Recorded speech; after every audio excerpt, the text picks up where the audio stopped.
ಇವತ್ತು ನವರಾತ್ರಿಯ ಮೊದಲನೇ ದಿನ ಮಾತೆ ಶೈಲಪುತ್ರಿಗೆ ಸಮರ್ಪಿತವಾಗಿರುತ್ತದೆ. ಸೊ ಶೈಲಪುತ್ರಿಯ ಒಂದು ಸಣ್ಣ ಕತೆ ಹೇಳ್ತೀನಿ.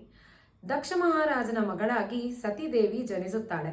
ಅವಳು ಶಿವನನ್ನು ವಿವಾಹವಾಗುತ್ತಾಳೆ. ಆದರೆ ದಕ್ಷನಿಗೆ ವಿಷ್ಣು ಅಂದರೆ ತುಂಬಾ ಇಷ್ಟ ಇರುತ್ತೆ. ಸೊ ಹಾಗಾಗಿ ಅವನು ಶಿವನ ದ್ವೇಷಿಯಾಗಿರುತ್ತಾನೆ.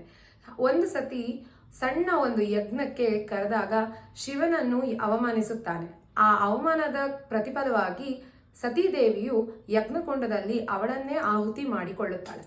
ಸೊ ಅದಾದ ನಂತರ ಅವಳು ಪುನರ್ಜನ್ಮದಲ್ಲಿ ಪರ್ವತರಾಜನ ಅಂದರೆ ಹಿಮಾಲಯನ ಮಗಳಾಗಿ ಅಂದರೆ ಶೈಲಪುತ್ರಿಯಾಗಿ ಜನಿಸುತ್ತಾಳೆ. ಇವಳು ಪಾರ್ವತಿಯ ಮೊದಲನೇ ರೂಪವಾಗಿರುತ್ತಾಳೆ. ಸೊ ಬಿಳಿ ಬಣ್ಣದ ಸಂಕೇತವೇನೆಂದರೆ ನಿಮಗೆ ಗೊತ್ತಿರೋ ಹಾಗೆ ಪೀಸ್, ಹಾಗೆ ಸ್ಪಿರಿಚುಯಾಲಿಟಿ, ಕ್ಲಾರಿಟಿ ಮತ್ತೆ ಪ್ಯೂರಿಟಿ ಇದೆಲ್ಲವನ್ನು ಸಿಂಬಲೈಸ್ ಮಾಡುತ್ತದೆ. ಸೊ ನೆಮ್ಮದಿ, ಶಾಂತಿ, ಸ್ಪಷ್ಟತೆ, ಆಧ್ಯಾತ್ಮಿಕತೆ ಹಾಗೆ ಪವಿತ್ರತೆಯ ಸಂಕೇತವಾಗಿರೋದು ಈ ಬಿಳಿ ಬಣ್ಣ. ಸೊ ಇವತ್ತಿನ ಮೊದಲನೇ ದಿನದ ಮೊದಲನೇ ಬಣ್ಣವಾಗಿರೋ ಬಿಳಿ ಬಣ್ಣಕ್ಕೆ ಇಂಥ ಒಂದು ಪಾವಿತ್ರತೆ ಇದೆ.